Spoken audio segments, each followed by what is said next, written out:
Hello my dear YouTube family, welcome back to Neeta tarot reading. ಇವತ್ತು ನಾನು ಯಾವ ವಿಚಾರವಾಗಿ ರೀಡಿಂಗ್ ಮಾಡ್ತಾ ಇದ್ದೀನಿ ಅಂತ ಹೇಳೋದಾದರೆ, ಆ ವ್ಯಕ್ತಿಯ ಉದ್ದೇಶ ನಿಮ್ಮ ಕಡೆಗೆ ಏನಾಗಿದೆ, ಆ ವ್ಯಕ್ತಿಯ ಉದ್ದೇಶ ಏನು ನಿಮ್ಮ ವಿಚಾರದಲ್ಲಿ ಅನ್ನೋದು. ಸಾಕಷ್ಟು ಕ್ಲೋಸ್ ಆಗಿರ್ತಾರೆ, ತುಂಬಾ ಚೆನ್ನಾಗಿರ್ತಾರೆ, ಬಟ್ ಕನ್ಫ್ಯೂಷನ್ ತಂದಿರ್ತಾರೆ.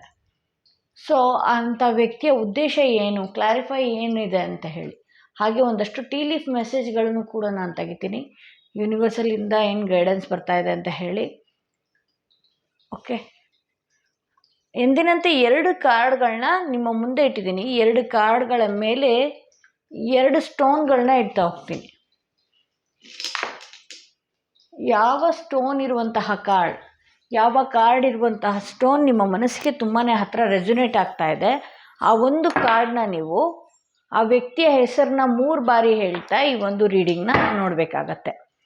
ಆ ವ್ಯಕ್ತಿಯ ಉದ್ದೇಶ ನಿಮ್ಮ ಕಡೆಗೆ ಏನಾಗಿದೆ ಅನ್ನೋದು ಇವತ್ತಿನ ರೀಡಿಂಗ್ ಆಗಿರುತ್ತೆ. ಆ ವ್ಯಕ್ತಿಯ ಹೆಸರನ್ನ 3 ಬಾರಿ ಹೇಳ್ತಾ ಒಂದು ಕಾರ್ಡ್ನ ಸೆಲೆಕ್ಟ್ ಮಾಡ್ಕೊಳ್ಬೇಕಾಗತ್ತೆ.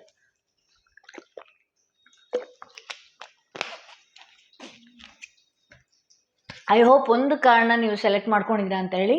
ಹಾಗೆ ಯಾರೆಲ್ಲ individual personal tarot reading session ಬೇಕು ಅನ್ನೋದಾದರೆ ಡಿಸ್ಕ್ರಿಪ್ಷನಲ್ಲಿ ಕೊಟ್ಟಿರುವಂತಹ ನಂಬರ್ಗೆ ಕಾಲ್ ಮಾಡಿ ಮುಂಚಿತವಾಗಿ ಅಪಾಯಿಂಟ್ಮೆಂಟ್ನ ತೊಗೊಳ್ಬೇಕಾಗತ್ತೆ. ಯಾವ ಸ್ಟೋನ್ ಇರುವ ಕಾರ್ಡ್ ನಿಮ್ಮ ಮನಸ್ಸಿಗೆ ತುಂಬ ಹತ್ರನೇ ರೆಸೊನೇಟ್ ಆಗ್ತಾ ಇದೆ, ಬೇಕಿದ್ರೆ ಈ ವಿಡಿಯೋ ಒಂದು 2 ಮಿನಿಟ್ಸೋ 1 ಮಿನಿಟೋ ಪಾಸ್ ಮಾಡಿ ಒಂದು ಕಾರ್ಡ್ನ ಸೆಲೆಕ್ಟ್ ಮಾಡ್ಕೊಳ್ಬೇಕಾಗತ್ತೆ. ಐ ಹೋಪ್ ನೀವು ಒಂದು ಕಾರ್ಡ್ನ ಸೆಲೆಕ್ಟ್ ಮಾಡ್ಕೊಂಡಿದ್ದೀರಾ ಅಂತ ಹೇಳಿ. ಯಾರೆಲ್ಲ ಮೊದಲನೆಯ ಕಾರ್ಡ್, ಈ ಸ್ಟೋನ್ ಇರುವಂತಹ ಕಾರ್ಡ್ ಸೆಲೆಕ್ಟ್ ಮಾಡ್ಕೊಂಡಿದ್ದೀರಿ, ಸಾಕಷ್ಟು ಕನ್ಫ್ಯೂಷನ್ ಆಗ್ತಾ ಇರುತ್ತೆ, ಆ ವ್ಯಕ್ತಿ ವಿಚಾರವಾಗಿ ಕ್ಲಾರಿಫೈ ಇರೋದಿಲ್ಲ, ಆ ವ್ಯಕ್ತಿಯ ಉದ್ದೇಶ ಏನಾಗಿದೆ ನಿಮ್ಮ ವಿಚಾರವಾಗಿ ಅನ್ನೋದೇ ನಿಮಗೆ ಕ್ಲಾರಿಫೈ ಇರೋಲ್ಲ. ಅಂಥವ್ರಿಗೆ ಏನಾಗಿರುತ್ತೆ, ಇವತ್ತಿನ ರೀಡಿಂಗ್ ಏನು ಹೇಳ್ತಾ ಇದೆ ಅನ್ನೋದು ನೋಡೋಣ. ಆ ವ್ಯಕ್ತಿಯ ಉದ್ದೇಶ ನಿಮ್ಮ ಕಡೆಗೆ ಏನಾಗಿದೆ ಅನ್ನೋದೇ ಇವತ್ತಿನ ರೀಡಿಂಗ್.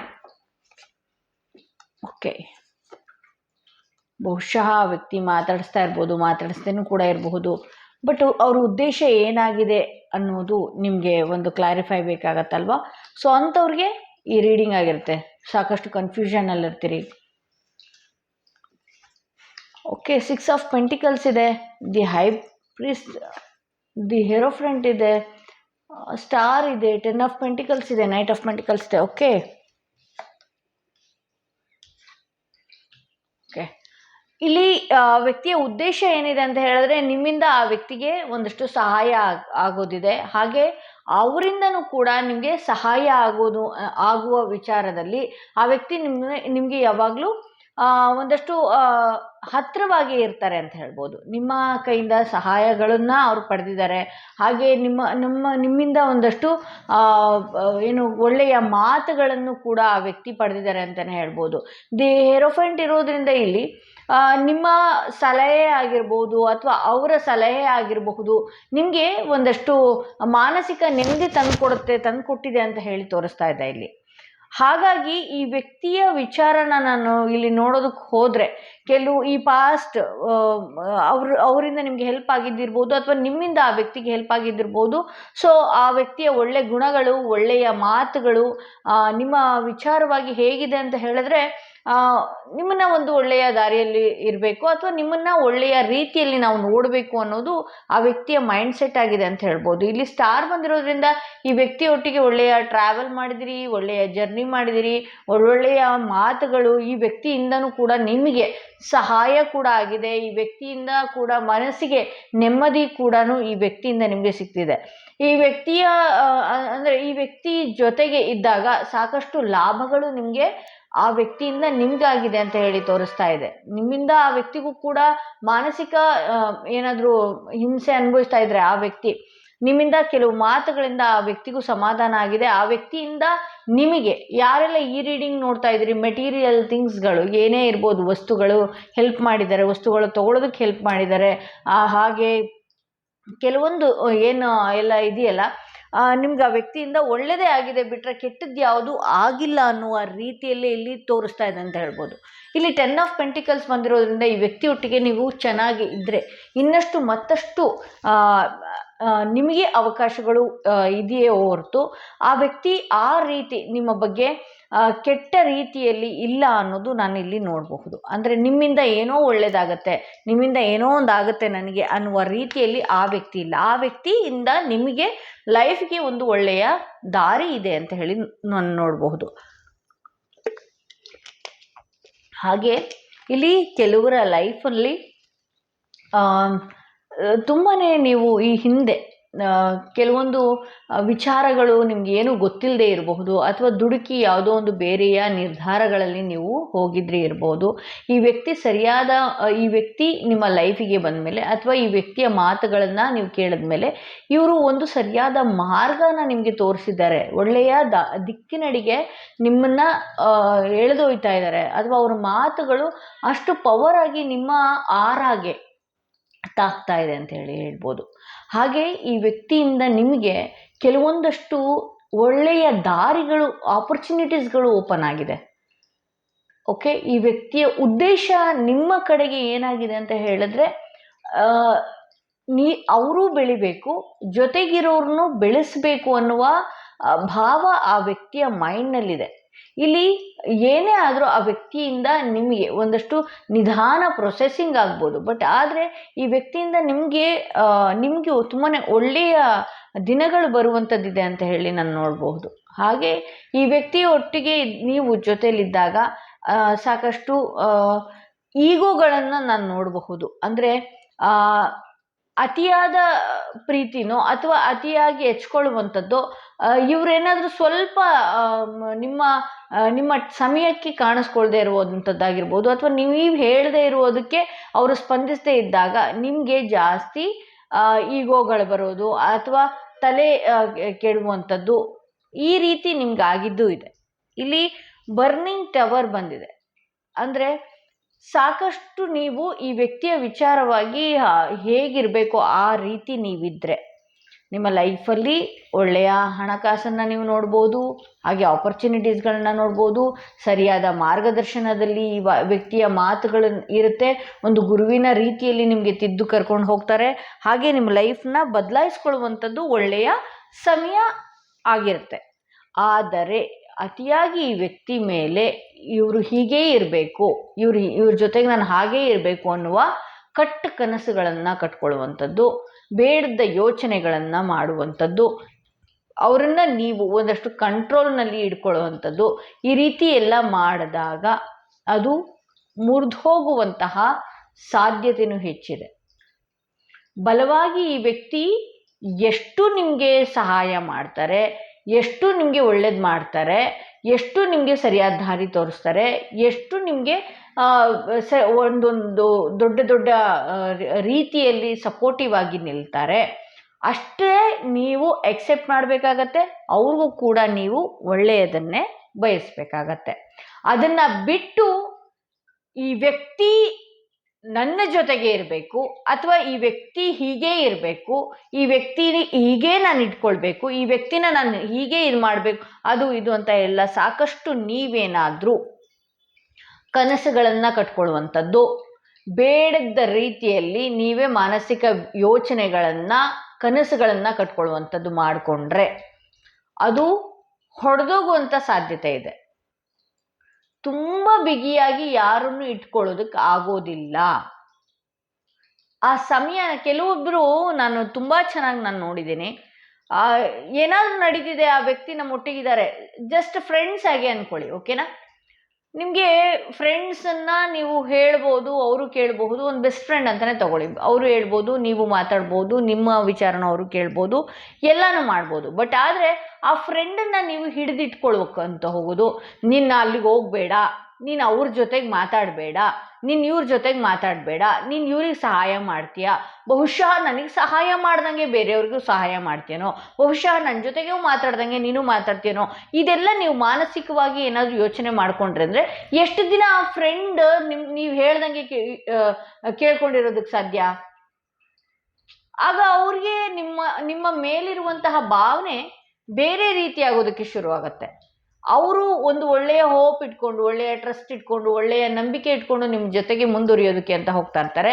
ನೀವು ಅವ್ರನ್ನೇ ಪಂಜರ ಮಾಡಿದಾಗ ಆ ಆ ವ್ಯಕ್ತಿ ನಿಮ್ಮ ಒಟ್ಟಿಗೆ ಉಳಿಯೋಲ್ಲ. ಬರ್ನಿಂಗ್ ಟವರ್ ಬಂದಿದೆ ಅಂದ್ರೆ ತುಂಬಾ ಎಷ್ಟು ಈ ವ್ಯಕ್ತಿಗೆ ತುಂಬಾ ಚೆನ್ನಾಗಿ ಗೊತ್ತಿದೆ ಎಷ್ಟು ಚೆನ್ನಾಗಿ ನಿಮ್ಮನ್ನ ನೋಡ್ಬೇಕು ಅಥವಾ ಎಷ್ಟು ಚೆನ್ನಾಗಿ ಈ ಸಂಬಂಧಗಳನ್ನ ಉಳಿಸ್ಕೊಂಡು ಹೋಗ್ಬೇಕು, ಅದು ಯಾರಾಗಿದ್ರು ಸರಿನೇ. ಅಷ್ಟೇ ಬೇಗವಾಗಿ ಕಳ್ಕೊಳ್ಳೋದು ಕೂಡ ಸತ್ಯವೇ ಆಗಿರುತ್ತೆ. ಅಷ್ಟೇ ಬೇಗ ಕಟ್ ಆಫ್ ಆಗಿರುತ್ತೆ. ನೀವು ಅನ್ಕೊಳ್ಬೋದು, ಅಯ್ಯೋ ನನ್ನ ಹಂಗಿತ್ತು, ನನ್ನ ಲೈಫಲ್ಲಿ ಹಿಂಗಿತ್ತು, ಮುಂಚೆ ಹಾಗಿದ್ರು, ಮುಂಚೆ ಹೀಗಿದ್ರು, ಅಯ್ಯೋ ನಾನು ಏನು ಮಾಡೋದು, ಅಯ್ಯೋ ನಾನು ಹೀಗೆ ಮಾಡೋದು, ಅಯ್ಯೋ ನನ್ನ ಜೊತೆಗೆ ಹಂಗಿದ್ರು, ನನಗೆ ಅಷ್ಟೊಂದು ಪ್ರಾಮಿಸ್ ಕೊಟ್ಟಿದ್ರು. ಹೌದು, ಕೊಟ್ಟಿದ್ರು, ಮಾಡಿದ್ರು, ಎಲ್ಲ ಓಕೆ. ಬಟ್ ಆದರೆ ತುಂಬಾ ಇರಿಟೇಟ್ ಮಾಡಿದಾಗ, ತುಂಬಾ ಎಮೋಷನ್ಸ್ಗಳನ್ನ ನೀವು ಹೊರಗಡೆ ಹಾಕಿದಾಗ ನಿಮ್ಗಿರುತ್ತಲ್ಲ ಕೆಲವೊಂದು ಸಲ ಅವರು ಒಂದು ದಿನ ಕಾಣಿಸ್ಕೊಳ್ದೆ ಇದ್ರು ಅಥವಾ ಆ ವ್ಯಕ್ತಿ ಬೇರೆ ವಿಚಾರದಲ್ಲಿ ಬ್ಯುಸಿ ಇದ್ರು ತುಂಬ ಎಮೋಷನ್ಸ್ಗಳನ್ನ ಹಾಕೊಳ್ಳೋದು, ಅಳೋದು, ಆಂಗ್ಸೈಟಿ ಫೀಲ್ ಮಾಡ್ಕೊಳ್ಳೋದು, ಫೋನ್ ಬ್ಲಾಕ್ ಆಯಿತು, ಸ್ವಿಚ್ ಆಫ್ ಆಯಿತು. ಬ್ಲಾಕ್ ಯಾಕೆ ಆಗತ್ತೆ? ಫೋನು ನೀವು ಡಿಸ್ಟರ್ಬ್ ಮಾಡಿರೋದಕ್ಕೆ ಆಗತ್ತಲ್ಲ, ಅಥವಾ ನಿಮ್ಮಿಂದ ಅಂತರ ಪಡ್ಕೊಳ್ಬೇಕು ಅನ್ನುವ ಡಿಸಿಷನ್ ಆ ವ್ಯಕ್ತಿದಾಗಿದೆ ಅಂತ ಹೇಳಿದ್ರೆ ನಿಮ್ಮಿಂದ ಎಷ್ಟು ಕಿರಿಕಿರಿ ಆ ವ್ಯಕ್ತಿಗೆ ಆಗಿರಬಹುದು. ಯಾಕೆ ಮಾಡಬೇಕು ಆ ಥರ ಕಿರಿಕಿರಿ? ಯಾಕೆ ಮಾಡಬೇಕು ಆ ಹಿಡಿದಿಟ್ಕೊಳ್ಳುವಂಥ ಕಾರ್ಯಕ್ರಮಗಳನ್ನು ಅಲ್ವಾ?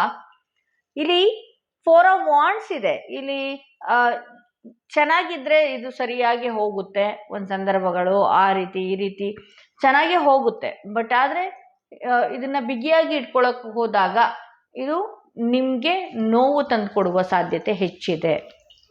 ಓಕೆ, ಇಲ್ಲಿ 5 ಆಫ್ ಕಪ್ಸ್ ಬಂದಿರೋದ್ರಿಂದ ಸಂಬಂಧಗಳಲ್ಲಿ ನೀವು ಏರುಪೇರುಗಳನ್ನು ನೀವು ನೋಡಬೇಕಾಗತ್ತೆ. ಇದೇ ಸಂಬಂಧಗಳಲ್ಲಿ ಆ ವ್ಯಕ್ತಿಯ ವಿಚಾರವಾಗಿ ನೀವು ಸಾಕಷ್ಟು ಮಾನಸಿಕ ನೋವನ್ನ ಹೊರಗಡೆ ಹಾಕಬೇಕಾಗತ್ತೆ. ಮಾನಸಿಕ ನೋವನ್ನ ಹೊರಗಡೆ ಹಾಕೋದಕ್ಕಿಂತ ಮುಂಚೆ ಯಾಕಿದಾಯಿತು ಅನ್ನುವ ಪ್ರಶ್ನೆ ನಿಮ್ಮ ಮೈಂಡ್ನಲ್ಲಿ ನೀವು ಅಂದ್ಕೊಳ್ಬೇಕಾಗತ್ತೆ. ಓವರಾಲ್ ಈ ರೀಡಿಂಗ್ನ ನೋಡಿದಾಗ ಈ ವ್ಯಕ್ತಿಯ ಉದ್ದೇಶ ನಿಮ್ಮ ಕಡೆಗೆ ಏನಾಗಿದೆ ಅಂತ ಹೇಳಿದ್ರೆ, ಹೌದು ನಿಮ್ಮ ನಡವಳಿಕೆ ಅವ್ರಿಗಿಷ್ಟ, ನಿಮ್ಮ ವ್ಯಕ್ತಿತ್ವ ಅವ್ರಿಗಿಷ್ಟ, ನೀವು ಅಂದರೆ ಇಷ್ಟ, ನಿಮ್ಮ ಜೊತೆ ಮಾತಾಡೋದು, ಕೂಡಿ ಕಳೆಯೋದು, ಟೈಮ್ ಸ್ಪೆಂಡ್ ಮಾಡೋದು, ಅವರ ವಿಚಾರಗಳನ್ನು ನಿಮ್ಮ ಹತ್ರ ಶೇರ್ ಮಾಡ್ಕೊಳ್ಳೋದು, ಇದೆಲ್ಲವೂ ಇಷ್ಟ. ಬಟ್ ಆದರೆ ಅತಿ ಹೆಚ್ಚಾಗಿ ನೀವು ಅವರನ್ನ ಎಕ್ಸ್ಪೆಕ್ಟೇಷನ್ ಮಾಡೋದು, ಏನೋ ವಸ್ತು ಎಕ್ಸ್ಪೆಕ್ಟೇಷನ್ ಮಾಡ್ಬೋದು ಆಗಿರ್ಬೋದು, ಏನಿರ್ಬೋದು, ಆ ವ್ಯಕ್ತಿಯಿಂದ ಎಲ್ಲ ಸಿಗುತ್ತೆ. ಬಟ್ ಆದರೆ ಒಂದು ಲಿಮಿಟ್ ಅನ್ನೋದಿರುತ್ತೆ. ಆ ಲಿಮಿಟ್ ಕ್ರಾಸ್ ಮಾಡಿ ನಿಮ್ಮ ಎಕ್ಸ್ಪೆಕ್ಟೇಷನ್ಸ್ಗಳನ್ನ ಇಟ್ಕೊಳ್ಳೋದು, ಆ ಲಿಮಿಟ್ ಕ್ರಾಸ್ ಮಾಡಿ ನಿಮ್ಮ ಎಕ್ಸ್ಪೆಕ್ಟೇಷನ್ಸ್ನ ನೀವು ಹೊರಗಡೆ ಸುತ್ತಾಡುವುದಕ್ಕಾಗಿರ್ಬೋದು, ಜೊತೆಲೇ ಕಳೆಯೋದಕ್ಕಾಗಿರ್ಬೋದು, 24 ಗಂಟೆ ಕಾಲ್ಗಳು ಅತಿ ಅತಿ ಅತಿ ಆದರೆ ಅಮೃತವು ವಿಷವಾಗಿ ಹೋಗುತ್ತೆ. ಏನು ಗೊತ್ತಾ, ತುಂಬ ಅತಿಯಾಗಿ ಮಾಡೋಕ್ಕೆ ಹೋಗ್ಬಾರ್ದು. ಯಾವಾಗಲೇ ಆಗಲಿ ಫೋನ್ ಕಾಲ್ಸ್ ಆಗಿರಬಹುದು, ಮೆಸೇಜಸ್ ಆಗಿರಬಹುದು, ಏನೇ ಇರಬಹುದು, ಅತಿಯಾಗಿ ಮಾಡೋಕ್ಕೆ ಹೋಗ್ಬಾರ್ದು. ಆಯಿತಾ? ಇದನ್ನ ಒಂದು ಲೆವೆಲಲ್ಲಿ ತೊಗೊಂಡು ಹೋದರೆ ನೀವೇ ಪ್ರಶ್ನೆ ಹಾಕ್ಕೊಳ್ಳಿ. ಇಲ್ಲಿ ಯಾರ್ಯಾರು ರೀಡಿಂಗ್ ನೋಡ್ತಾ ಇದ್ದೀರಲ್ಲ, ಆಬ್ವಿಯಸ್ಲಿ ಈ ರೀಡಿಂಗ್ ಸಬ್ಟೈಟಲ್ ಹಾಕಿದಾಗೆ ನೀವು ಓಪನ್ ಮಾಡಿಬಿಟ್ಟಿರ್ತೀರಿ ಆ ವ್ಯಕ್ತಿಯ ಉದ್ದೇಶ ಏನು ನಿಮ್ಮ ಕಡೆಗೆ ಅಂತ ಹೇಳಿದಾಗ. ಇಲ್ಲಿ ರೀಡಿಂಗ್ ತೆಗೆದು ನೋಡಿದಾಗ ಆ ವ್ಯಕ್ತಿ ಸಪೋರ್ಟಿವ್ ಆಗಿ ನಿಂತ್ಕೊಂಡು ನೋಡ್ತಾ ಇದ್ದಾರೆ ನಿಮ್ಮನ್ನ. ಆ ವ್ಯಕ್ತಿ ನಿಮ್ಮ ಲೈಫಲ್ಲಿ ಒಂದು ಗುರು ರೀತಿ, ಒಂದು ಮೆಂಟರ್ ರೀತಿಯಲ್ಲೇ ಕೂಡ ಇದ್ದಿದ್ದು ಇದೆ. ಓಕೆ, ಬಟ್ ಆದರೆ ನೀವು ಇದನ್ನ ಓವರ್ ಆಗಿ ಮಾಡ್ಕೊಂಡಿದ್ದು ನೀವು. ಕನಸುಗಳನ್ನ ಯಾರು ನಿಮಗೆ ಕಟ್ಕೊಳ್ಳೋದಕ್ಕೆ ಹೇಳಿದ್ದು? ಯಾವುದೇ ಒಂದು ಸಂಬಂಧಗಳಲ್ಲಿ ಲಿಮಿಟ್ ಇರುತ್ತೆ. ಅದು ಕನಸು ನಾವು ಕೂಡ ಒಂದು ವಸ್ತು ವಿಚಾರವಾಗಿರಬಹುದು, ವ್ಯಕ್ತಿ ವಿಚಾರವಾಗಿ ಕನಸುಗಳನ್ನ ಕಟ್ತೀವಿ. ಬಟ್ ಆ ಕನಸುಗಳನ್ನ ಒಂದು ಲಿಮಿಟ್ನಲ್ಲಿ ಕಟ್ಕೊಳ್ಬೇಕಾಗತ್ತೆ. ಕನಸು ಅತಿ ಹೆಚ್ಚಾಗಿ ಅದೇನಾದ್ರೂ ಆಗಲ್ಲ ಅಂತ ಗೊತ್ತಾದಾಗ ಹೀಗೆ ಮಾನಸಿಕವಾಗಿ ಆಂಗ್ಸೈಟಿ, ಡಿಪ್ರೆಷನ್ನು, ನೋವಲ್ಲಿ ಅನುಭವಿಸ್ಬೇಕಾಗತ್ತೆ. ಆ ವ್ಯಕ್ತಿಯ ಉದ್ದೇಶ ಏನು ಅಂತ ಹೇಳಿದ್ರೆ, ನಿಮ್ಮ ಕಡೆಗೆ ಏನಾಗಿದೆ ಅಂತ ಹೇಳಿದ್ರೆ, ನಿಮ್ಮ ಎಕ್ಸ್ಪೆಕ್ಟೇಷನ್ಸ್ ಜಾಸ್ತಿ ಇದೆ, ನೀವು ಅವ್ರನ್ನ ತುಂಬಾ ಅತಿಯಾಗಿ ಬಳಸ್ಕೊಳಕ್ಕೆ ಹೋಗಿದ್ದಾಗಿರಬಹುದು, ಅತಿಯಾಗಿ ಕಟ್ ಹಾಕೋದಕ್ಕಾಗಿ ಹೋಗಿರಬಹುದು. ಅದರಿಂದ ಇದು ಸಡನ್ನಾಗಿ ನೋವು ಬರುತ್ತಾ ಹೊಡ್ತಾನೆ ಕೊಟ್ಟಿದೆ ನಿಮಗೆ ಅಂತ ತೋರಿಸ್ಬೋದು. ಸಡನ್ನಾಗಿ ಚೇಂಜ್ ಆಗಿರೋದು ಆ ವ್ಯಕ್ತಿ ನಿಮಗೆ ಮೋಸ ಮಾಡಬೇಕು ಅಂತ ಬಂದವರಲ್ಲ, ಅಥವಾ ನಿಮ್ಗೆ ಅನ್ಯಾಯ ಮಾಡಬೇಕು ಅಂತ ಬಂದವರಲ್ಲ, ಅಥವಾ ನಿಮ್ಗೆ ಇನ್ನೊಂದು ಮತ್ತೊಂದು ಏನು ಮಾಡಬೇಕು ಅಂತಲೂ ಬಂದವರಲ್ಲ, ಉದ್ದೇಶ ಇಟ್ಕೊಂಡು ಬಂದವರೇ ಅಲ್ಲ. ಅನ್ಎಕ್ಸ್ಪೆಕ್ಟೆಡ್ ಆಗಿ ಇದೊಂದು ಒಳ್ಳೆಯ ಬಾಂಡಿಂಗಿಗೆ ತಿರುಗ್ತು, ಒಳ್ಳೆಯ ಬಾಂಡಿಂಗ್ ಇನ್ನೂ ಹೆಚ್ಚಾಗಿ ಚೆನ್ನಾಗಿ ಹೋಯ್ತು. ಆ ಬಾಂಡಿಂಗಿಂದ ನಿಮಗೂ ಕೂಡ ಸಹಾಯ ಆಯಿತು, ಆ ಬಾಂಡಿಂಗಿಂದ ಅವ್ರಿಗೂ ಕೂಡ ಸಹಾಯ ಆಯಿತು. ಅವರು ನಿಮ್ಮ ಮಾತುಗಳಿಂದ ಕೂಡ ಅವ್ರಿಗೆ ರಿಲೀಫ್ ಸಿಕ್ಕಿದ್ದಿದೆ, ಅವರ ಸರಿಯಾದ ಒಳ್ಳೆಯ ಮಾರ್ಗದರ್ಶನದಿಂದ ಕೂಡ ನಿಮಗೂ ರಿಲೀಫ್ ಸಿಕ್ಕಿದ್ದಿದೆ. ಬಟ್ ಆದರೆ ಹೆಚ್ಚೆಚ್ಚು ಎಕ್ಸ್ಪೆಕ್ಟೇಷನ್ನು, ನೋವುಗಳನ್ನು ನೀವು ಜಾಸ್ತಿ ಮಾಡೋದ್ರಿಂದ ಸಡನ್ ಆಗಿ ಆ ವ್ಯಕ್ತಿ ನಿಮ್ಮನ್ನೇ ಕಟ್ ಆಫ್ ಮಾಡಬೇಕು ಅಂತ ನಿಂತಿದ್ದಿದೆ. 4 ಆಫ್ ವಾಂಡ್ಸ್ ಬಂದಿರೋದ್ರಿಂದ ಆ ವ್ಯಕ್ತಿ ನಿಮ್ಮಿಂದ ದೂರಾಗಿ ತುಂಬಾ ಏನು ಕೊರಗ್ತಾ ಇಲ್ಲ, ನೋವಾಗಿಲ್ಲ, ಮಾನಸಿಕವಾಗಿ ಆರಾಮಾಗಿದ್ದಾರೆ. ಅವ್ರೇನು ಒಂದು ಎಂಜಾಯ್ಮೆಂಟ್ ಮಾಡ್ತಿದ್ದಾರೆ, ಅವ್ರ ಕೆಲಸನ ಅವ್ರು ಖುಷಿಯಿಂದ ತೊಗೊಂಡು ಹೋಗ್ತಾ ಇದ್ದಾರೆ, ಅವ್ರ ಮನೆ ವಿಚಾರದಲ್ಲಿ ಅವ್ರು ಖುಷಿಯಿಂದ ತೊಗೊಂಡು ಹೋಗ್ತಾ ಇದ್ದಾರೆ, ಅವ್ರ ಲೈಫನ್ನು ಒಂದು ಖುಷಿಯಿಂದ ವಿಚಾರದಲ್ಲಿ ತೊಗೊಂಡು ಹೋಗ್ತಾ ಇದ್ದಾರೆ. ನೀವು ಎಕ್ಸ್ಪೆಕ್ಟೇಷನ್ ಜಾಸ್ತಿ, ಅಥವಾ ನೀವು ಹಿಂಗೇ ಇರಬೇಕು, ಇದೇ ಆಗಬೇಕು, ಈಗ ಮಾತಾಡಲೇ ಬಿಡಬೇಕು, ಏನ್ರಿ ಮಾಡ್ತೀರಿ ಆ ಟೈಮಲ್ಲಿ ನಿಜವಾಗ್ಲೂ ನಾನು ಹೇಳ್ತಾ ಇದ್ದೀನಿ, ಕೆಲವೊಂದಷ್ಟು ಕ್ಲೈಂಟ್ಗಳು ಕಾಲ್ ಮಾಡುತ್ತೆ, ಮಾತಾಡೇ ಬಿಡಬೇಕು, ಈಗಲೇ ಏನು ಮಾಡ್ತೀರಿ, ಮುಂದಿಂದು ಯೋಚನೆ ಮಾಡಿ, ಏನು ಮಾಡ್ತೀರಿ, ಅವ್ರು ಮಾತಾಡೋದ್ರಿಂದ ನಿಮ್ಗೆ ಏನಾಗುತ್ತೆ? ಎಷ್ಟೋ ವರ್ಷದಿಂದ ಸಾಕಿದ ಅಪ್ಪ ಅಮ್ಮನ್ನ ಬಿಟ್ಬಿಡ್ತೀರಿ, ಎಷ್ಟೋ ವರ್ಷದಿಂದ ಜೊತೆಗಿದ್ದಿದ್ದ ಹಸ್ಬೆಂಡೋ ಅಥವಾ ಎಷ್ಟೋ ವೈಫು ಬಿಟ್ಬಿಡ್ತೀರಿ. ಏನು ಮಾಡಬೇಕಾಗತ್ತೆ?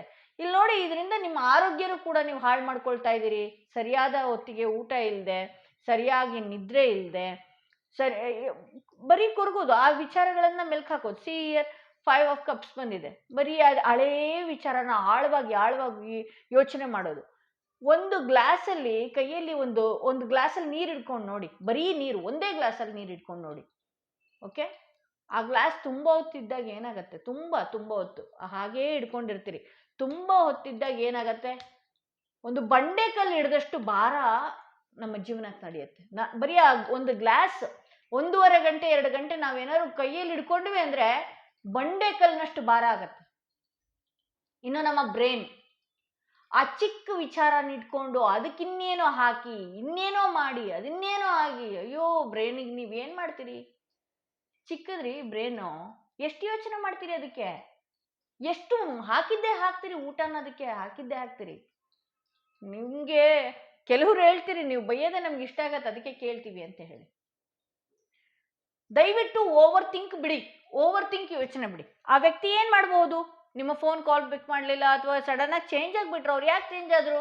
ನಿಮ್ಮಲ್ಲಿ ಏನಿದೆ ಮಿಸ್ಟೇಕ್ಸ್, ಅದನ್ನು ಯೋಚನೆ ಮಾಡಿ. ನನಗೆ ಈ ರೀಡಿಂಗ್ ನೋಡಿದಾಗ ಇದೇ ಅನ್ನಿಸ್ತಾ ಇರೋದು, ನಿಮ್ಮಲ್ಲೂ ಕೂಡ ನೀವು ಮಾಡಿರೋ ಮಿಸ್ಟೇಕ್ಸ್. ಅಂದರೆ ಒಂದೊಳ್ಳೆಯ ಪಾರಿವಾಳ ಅದು ಕೈಯಲ್ಲಿ ಕೂತಿತ್ತು, ಅದನ್ನ ಹಾಕಿ ಹಿಚ್ಕಿ ಹಿಂಡಿ ಎಲ್ಲ ಮಾಡಿದಾಗ ಇವನ ಹತ್ರ ಬರೋದೇ ಬೇಡ, ಇವಳ ಹತ್ರ ಬರೋದೇ ಬೇಡ ಅನ್ನುವ ರೀತಿ ಅದಾಗದೆ ಅದ್ರ ಸಡನ್ ಮೈಂಡ್ ಡೈವರ್ಟ್ ಮಾಡ್ಕೊಂಡು ಹೋಗಿದೆ ಇಲ್ಲಿಂದ ಅಂತ ಹೇಳಿ ತೋರಿಸ್ತಾ ಇದೆ. ಸೊ ನೋಡೋಣ, ಯೂನಿವರ್ಸ್ ಕಡೆಯಿಂದ ನಿಮ್ಗೆ ಏನು ಮೆಸೇಜ್ ಬರ್ತಾ ಇದೆ ನೋಡೋಣ. ಇಲ್ಲಿ ಹ್ಯಾಂಡ್ ಬರ್ತಾ ಇದೆ, ಇನ್ need of help, assistant and guidance. ನೀವು ಈಗಿರೋ ಪರಿಸ್ಥಿತಿಯಲ್ಲಿ, ಹೌದು, ನಿಮ್ಗೆ ಈ ಪಾಸ್ಟಲ್ಲಿ ಆ ವ್ಯಕ್ತಿಯೊಟ್ಟಿಗೆ ತುಂಬ ಒಳ್ಳೆಯ ಏನು ಫೀಲಿಂಗ್ಸ್ ಇದೆ, ಒಳ್ಳೆಯ ಅಂದರೆ ಟೈಮ್ ಕಳೆದಿದ್ದಿದೆ, ಎಲ್ಲನೂ ನಡೆದಿದೆ. ಬಟ್ ಆದರೆ ಈಗ ಅದನ್ನು ನೀವು ಮರೆಯೋದಕ್ಕಾಗ್ತಾ ಇಲ್ಲ, ಯಾಕೆಂದರೆ ಸಡನ್ನಾಗಿ ಚೇಂಜ್ ಆಗಿರುವಂಥದ್ದು, ಇದು ಮರೆಯೋದಕ್ಕಾಗ್ತಾ ಇಲ್ಲ. ಅದಕ್ಕೆ ನಿಮಗೊಂದು ಅಸಿಸ್ಟೆಂಟು, ಗೈಡೆನ್ಸು, ಯಾರು ಒಬ್ಬರು ನಿಮ್ಮನ್ನು ಮಾತಾಡಿ ನಿಮ್ಮನ್ನು ಹೀಲ್ ಮಾಡುವಂಥವ್ರು ಬೇಕು. ದಯವಿಟ್ಟು ಇಲ್ಲಿ ಯಾರು ತುಂಬ ಆ್ಯಂಗ್ಸೈಟಿ, ಡಿಪ್ರೆಷನಲ್ಲಿ ಏನಾದರೂ ಕೂತ್ಕೊಂಡಿದ್ರೆ, ಒಂದು ಒಳ್ಳೆಯ ಸೈಕಾಲಜಿಸ್ಟ್ಗೋ ಅಥವಾ ಒಂದು ಒಳ್ಳೆಯ ಮೆಡಿಟೇಷನ್ಗೋ, ಬ್ರೀತಿಂಗ್ ಟೆಕ್ನಿಕ್ ಅಂತ ಹೇಳಿ ಇರುತ್ತೆ. ಓಕೆ, ಆ ಒಳ್ಳೆಯ ಬ್ರೀತಿಂಗ್ ಟೆಕ್ನಿಕ್ ಎದ್ದ ತಕ್ಷಣನೇ ಮಾಡ್ಕೊಳ್ಳುವಂಥದ್ದು. ಇದರಿಂದ ನಿಮ್ಮ ಮೈಂಡ್ ಕೂಡ ಹೀಲ್ ಆಗುತ್ತೆ, ಒಳ್ಳೆಯ ವಿಚಾರಗಳು ಹೋಗೋದಕ್ಕೆ ಶುರು ಆಗುತ್ತೆ. ಸ್ಕೇಲ್ಸ್ ಬರ್ತಿದೆ, keep your life in balance. ನನ್ನ ಈ ಕಾರ್ಡ್ ಬಂದಾಗೆಲ್ಲ ಹೇಳಿದ್ದು ಒಂದೇ, ಖುಷಿ ಬಂದಾಗ ಹಿಗ್ಬೇಡಿ, ನೋವು ಬಂದಾಗ ಕುಗ್ಗಬೇಡಿ, ದಯವಿಟ್ಟು ಒಂದು ಒಳ್ಳೆಯ ಬ್ಯಾಲೆನ್ಸಲ್ಲಿ ಇಡಿ. ಈಗೆಲ್ಲ ನೋವುಗಳನ್ನು ನೀವು ನೋಡಿದಿರಲ್ವಾ? ಇಲ್ಲಿ 10 ಆಫ್ ಪೆಂಟಿಕಲ್ಸ್ ಬಂದಿರೋದ್ರಿಂದ ಎಲ್ಲ ಖುಷಿ ಆಯಿತು, ಅದಾಯಿತು, ಇದಾಯಿತು, ಎಲ್ಲ ವೆರೈಟಿ, ಎಲ್ಲ ಲಕ್ಸುರಿ ನೋಡಿದಿರಿ, ದುಡ್ಡನ್ನು ನೋಡಿದಿರಿ, ನೋವನ್ನು ನೋಡಿದಿರಿ, ಯಾವ ಪೀಕ್ ಲೆವೆಲಲ್ಲಿ ನೋವು ಅನುಭವಿಸ್ಬೇಕು ಎಲ್ಲನೂ ಗೊತ್ತು ನಿಮಗೆ, ಆಯಿತಾ? 10 ಆಫ್ ಪೆಂಟಿಕಲ್ಸ್ ಬಂದಿರೋದ್ರಿಂದ ಹೇಳ್ತಾ ಇದ್ದೀನಿ. ಸೊ ಈಗಾದರೂ ನೀವು ನಿಮ್ಮ ಲೈಫ್ನ ಒಂದು ಬ್ಯಾಲೆನ್ಸಲ್ಲಿ ಇಟ್ಕೊಳ್ಬೇಕಾಗತ್ತೆ. ಯಾವ ರೀತಿ ನಾವು ಇಟ್ಕೊಳ್ಬೇಕು ಅದೇ ರೀತಿ ಇರಬೇಕಾಗತ್ತೆ ನಾವು ಕೂಡ. ಇಲ್ಲಿ ಫೆದರ್ ಬರ್ತಿದೆ, someone you know is undependable and insincere ಅಂತ ಹೇಳಿ ತೋರಿಸ್ತಾ ಇದೆ, ಇನ್ಸಿನ್ಸಿಯರ್ ಅಂತ ತೋರಿಸ್ತಾ ಇದೆ. ಅಂದರೆ ನಿಮಗೆ ಯಾರೋ ತಿಳಿದೇ ಇರುವಂತಹ ಜನ, ತಿಳಿದಿರುವಂತಹ ಜನ, ಅವ್ರ ವಿಚಾರ ನಿಮಗೆ ಗೊತ್ತಾಗತ್ತೆ. ಅವರೇ ನಿಮ್ಮ ಲೈಫಿಗೆ ಒಂದು ಕಪಟಿಗಳು, ನಿಮ್ಮನ್ನು ಮೋಸ ಮಾಡ್ತಿರೋ ಒಂದು ಅಂಥವ್ರು ಅನ್ನುವ ವಿಚಾರ ಇನ್ನು ಕೆಲವೇ ದಿನಗಳಲ್ಲಿ ನಿಮಗೆ ಗೊತ್ತಾಗತ್ತೆ ಅಂತ ಹೇಳಿ ತೋರಿಸ್ತಾ ಇದೆ. ಇಲ್ಲಿ ಲೈಟ್ನಿಂಗ್ ಬರ್ತಿದೆ. Control your anger or you will be sorry. Okay, ನೋಡಿ ನಾನು ಏನು ಹೇಳಿದೆ ನಿಮ್ಗೆ, ಅತಿಯಾಗಿ ಎಕ್ಸ್ಪೆಕ್ಟೇಷನ್ ಇಟ್ಕೊಂಡಿದ್ದೀರಿ, ಅತಿಯಾಗಿ ನಿಮಗೆ ನೀವೇ ಕನಸು ಕಟ್ಕೊಳ್ಳೋದು, ನಿಮಗೆ ನೀವೇ ಆ ವ್ಯಕ್ತಿ ವಿಚಾರವಾಗಿ ಏನೇನು ಎಲ್ಲ ಡಿಸಿಷನ್ ಮಾಡ್ಕೊಳ್ತೀರಿ. ಅದನ್ನು ನೀವು ಕಂಟ್ರೋಲ್ ಮಾಡ್ಕೊಳ್ಬೇಕಾಗತ್ತೆ. ನಿಮ್ಮ ಕೋಪನ ಕಂಟ್ರೋಲ್ ಮಾಡ್ಕೊಳ್ಬೇಕಾಗತ್ತೆ. ಇಲ್ಲಾಂದರೆ ನೀವು ಆ ಕೋಪ ಮಾಡ್ಕೊಂಡಿರುವ ವ್ಯಕ್ತಿಯೊಟ್ಟಿಗೆ ಕ್ಷಮೆಯನ್ನು ಕೇಳಬೇಕಾಗತ್ತೆ. ಸೊ ಈ ಥರದೊಂದು ಪರಿಸ್ಥಿತಿ ಬರುತ್ತೆ ಅಂತ ಹೇಳಿ ತೋರಿಸ್ತಾ ಇದೆ. ಇಲ್ಲಿ ಏನು ಟೀ ಲೀಫ್ ಮೆಸೇಜ್ ಕೂಡ ಅದೇ ಆಗಿದೆ. ನಿಮ್ಮ ಮೊದಲನೆಯ ರೀಡಿಂಗ್ ಕೂಡ ನೀವು ಒಂದಷ್ಟು ಕಂಟ್ರೋಲಲ್ಲಿರಿ. ಆ ವ್ಯಕ್ತಿಯ ವ್ಯಕ್ತಿತ್ವ ಏನಾಗಿದೆ, ಆ ವ್ಯಕ್ತಿಯ ಉದ್ದೇಶ ನಿಮ್ಮ ಕಡೆಗೆ ಏನಾಗಿದೆ ಅಂತ ಹೇಳಿದ್ರೆ ನಿಮ್ಮನ್ನು ಮೋಸ ಮಾಡಬೇಕು ಅಂತಲ್ಲ, ನೀವು ಮಾಡಿದ ಕಿರಿಕಿರಿಯಿಂದ ಆ ವ್ಯಕ್ತಿ ನಿಮ್ಮಿಂದ ದೂರ ಹೋಗಿದ್ದಾರೆ ಅಂತ ಹೇಳಿ ತೋರಿಸ್ತಾ ಇದೆ. ಹಾಗೆ ಯಾರೆಲ್ಲ ಸೆಕೆಂಡ್ ಕಾರ್ಡ್, ಈ ಸ್ಟೋನ್ ಇರುವಂತಹ ಕಾರ್ಡ್ ಸೆಲೆಕ್ಟ್ ಮಾಡ್ಕೊಂಡ್ರಿ ಅವರ ರೀಡಿಂಗ್ ನೋಡೋಣ ಏನಾಗಿದೆ ಅಂತ ಹೇಳಿ. ಯಾರೆಲ್ಲ ಈ ಸ್ಟೋನ್ ಇರುವಂತಹ ಕಾರ್ಡ್ ಸೆಲೆಕ್ಟ್ ಮಾಡ್ಕೊಂಡ್ರೆ ಅವರ ರೀಡಿಂಗ್ ನೋಡೋಣ. ಆ ವ್ಯಕ್ತಿಯ ಉದ್ದೇಶ ನಿಮ್ಮ ಕಡೆಗೆ ಏನಾಗಿದೆ ಅನ್ನೋದೇ ಇವತ್ತಿನ ರೀಡಿಂಗ್. ಆ ವ್ಯಕ್ತಿಯ ಉದ್ದೇಶ ನಿಮ್ಮ ಕಡೆಗೆ ಏನಾಗಿದೆ? ಆ ವ್ಯಕ್ತಿ ಮೋಸ ಮಾಡೋದಕ್ಕೆ ಅಂತ ಬಂದವರ? ಆ ವ್ಯಕ್ತಿಯ ವ್ಯಕ್ತಿತ್ವ ಯಾವ ರೀತಿ ಇದೆ? ಆ ವ್ಯಕ್ತಿಯನ್ನ ನೀವು ನಂಬೋದಾ? ಅವ್ರ ಉದ್ದೇಶ ಏನು? ಓಕೆ, ಯಾರೆಲ್ಲ ಸೆಕೆಂಡ್ ಕಾರ್ಡ್ ಸೆಲೆಕ್ಟ್ ಮಾಡ್ಕೊಂಡ್ರಿ ಅವರ ರೀಡಿಂಗ್ ನೋಡೋಣ. ಇಲ್ಲಿ ಕಿಂಗ್ ಆಫ್ ಪೆಂಟಿಕಲ್ಸ್ ಬರ್ತಾ ಇದೆ, ಮೆಜಿಷಿಯನ್ ಬರ್ತಾ ಇದೆ, ಪೇಜ್ ಆಫ್ ಕಪ್ಸ್ ಬರ್ತಾ ಇದೆ.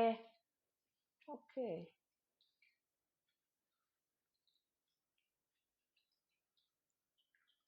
ಓಕೆ ಓಕೆ ಓಕೆ ಇಲ್ಲಿ ಕಿಂಗ್ ಆಫ್ ಪೆಂಟಿಕಲ್ಸ್ ಬರ್ತಾ ಇರೋದ್ರಿಂದ ಈ ವ್ಯಕ್ತಿ ಯಾವ ವ್ಯಕ್ತಿಯ ವಿಚಾರವಾಗಿ ನೀವು ನೋಡ್ತಾ ಇದ್ದೀರಿ, ಅವರು ಒಂದು ಲೆಕ್ಕಕ್ಕೆ ಒಂದು ಸ್ಟ್ರಾಂಗ್ ಪರ್ಸನ್ ಅಂತ ಹೇಳಿ ಅನ್ಬೋದು. ಸಮಾಜದಲ್ಲಿ ಒಂದು ಒಳ್ಳೆಯ ಹೆಸರು ತಗೊಂಡಿರೋರು ಅಂತ ಇರ್ಬೋದು, ಅಥವಾ ಅವರು ತುಂಬ ಮರ್ಯಾದೆಗೆ ಅಂಜುವಂಥ ವ್ಯಕ್ತಿಗಳಾಗಿರ್ಬೋದು. ಇವರಿಂದ ಬೇರೆಯವ್ರಿಗೆ ಸಹಾಯನೂ ಕೂಡ ಆಗತ್ತೆ. ಹಾಗೆ ಇವರು ಒಂದು ಲೈಫಲ್ಲಿ ಒಳ್ಳೆಯ ಗೋಲ್ ಇಟ್ಕೊಂಡಿರುವಂತಹ ವ್ಯಕ್ತಿ ಅಂತ ಹೇಳಿ ತೋರಿಸ್ತಾ ಇದೆ. ಇವರು ಯಾವಾಗಲೂ ಕೂಡ ಅಷ್ಟೇನೆ ಸಕ್ಸಸ್ನತ್ತ ತುಂಬಾನೇ ಮುಖ ಮಾಡಿ ಕೂತಿರ್ತಾರೆ. ಯಾವಾಗಲೂ ನಾವಾಗಿರ್ಬೇಕು, ಈಗಿರ್ಬೇಕು, ನಮ್ಮ ಜೀವನದಲ್ಲಿ ಗೋಲ್ ಮಾಡ್ಕೊಳ್ಳೋದಕ್ಕೆ ಏನು ಮಾಡಬೇಕು, ಈ ರೀತಿ ಇರುವಂತಹ ಮನಸ್ಥಿತಿ ಉಳ್ಳಂತಹ ವ್ಯಕ್ತಿ ಅಂತ ಹೇಳ್ಬೋದು. ಇಲ್ಲಿ ಮೆಜಿಷಿಯನ್ ಬಂದಿರೋದ್ರಿಂದ ಈ ವ್ಯಕ್ತಿ ಅಂದರೆ ನಿಮ್ಮ ಎನರ್ಜಿನ ನಾನು ನೋಡೋದಾದರೆ ಇಲ್ಲಿ ನಿಮಗೆ ತುಂಬ ಚೆನ್ನಾಗಿ ಗೊತ್ತಿದೆ. ಹಾಗೆ ನೀವು ತುಂಬ ಸ್ಪಿರಿಚುವಲ್ ಕನೆಕ್ಟ್ ಆಗಿರುವಂತಹ ವ್ಯಕ್ತಿ ಅಂತಲೂ ನಾನು ಹೇಳಬಹುದು. ಆದಷ್ಟು ತುಂಬ ಪೂಜೆ ಪುನಸ್ಕಾರಗಳು, ದೇವರ ವಿಚಾರಗಳಲ್ಲಿ ತುಂಬ ಶ್ರದ್ಧಾಭಕ್ತಿಯಿಂದನೂ ಕೂಡ ಇರ್ತೀರಿ. ಅದೇ ರೀತಿ ನಿಮಗೆ ಎಲ್ಲವನ್ನೂ ಕೊಟ್ಟಿದ್ದಾನೆ ಭಗವಂತ, ಎಲ್ಲದನ್ನೂ ಕೊಟ್ಟಿದ್ದಾನೆ ಅಂತ ಹೇಳಿ ತೋರಿಸ್ತಾ ಇದೆ. ಇಲ್ಲಿ ಪೇಜ್ ಆಫ್ ಕಪ್ಸ್ ಬಂದಿರೋದ್ರಿಂದ ಕೆಲವ್ರ ಲೈಫಲ್ಲಿ ಹೊಸ ವ್ಯಕ್ತಿ ಇರ್ಬೋದು, ಹೊಸ ರೀತಿಯಲ್ಲಿ ಅವ್ರು ಮಾತಾಡಿಸ್ತಾ ಇರ್ಬೋದು, ಅಥವಾ ಹೊಸ ರೀತಿಯಲ್ಲಿ ನಿಮಗೆ ಒಂದಷ್ಟು ಕನ್ಕ್ಲೂಷನ್ ಆಗ್ತಾ ಇದೆ. ಯಾಕೆಂದರೆ ಇಲ್ಲಿ ಪೇಜ್ ಆಫ್ ಕಪ್ಸ್ ಬಂದಿರೋದ್ರಿಂದ ಮನಸ್ಸು ಯಾವಾಗಲೂ ಅಷ್ಟೇ ತಳಮಳ ಆಗ್ತಾ ಇರೋದು. ನಿಮಗೆ ಈ ಸಂಬಂಧ ಉಳಿಯುತ್ತೋ ಇಲ್ವೋ, ಈ ವ್ಯಕ್ತಿ ನನ್ನ ಜೊತೆಗೆ ಇರ್ತಾರೋ ಇಲ್ವೋ, ಈ ವ್ಯಕ್ತಿಯ ಚಿಕ್ಕ ಚಿಕ್ಕ ವಿಚಾರ, ಅಥವಾ ಆ ವ್ಯಕ್ತಿ ಬ್ಯುಸಿಯಾಗಿರುವಂಥದ್ದಾಗಿರ್ಬಹುದು. ಆ ವ್ಯಕ್ತಿ, ನೀವು ಕೂಡ ನಿಮ್ಮ ಲೈಫಲ್ಲಿ ಎಲ್ಲನೂ ಕೊಟ್ಟಿದ್ದಾನೆ ದೇವರು, ಜೊತೆಯಲ್ಲಿ ಬುದ್ಧಿನೂ ಕೊಟ್ಟಿದ್ದಾನೆ. ಆದರೂ ಕೂಡ ಈ ವ್ಯಕ್ತಿ ವಿಚಾರವಾಗಿ ಇವ್ರು ಇರ್ತಾರೋ ಇಲ್ವೋ, ಇವರು ಒಂದು ಸ್ಥಾನದಲ್ಲಿದ್ದಾರೆ, ಯಾರು ಇವ್ರನ್ನ ಅಪ್ರೋಚ್ ಮಾಡಿಬಿಡ್ತಾರೋ, ಅಥವಾ ಇವ್ರನ್ನು ನನ್ನನ್ನು ಯಾರು ದೂರ ಮಾಡಿಬಿಡ್ತಾರೋ.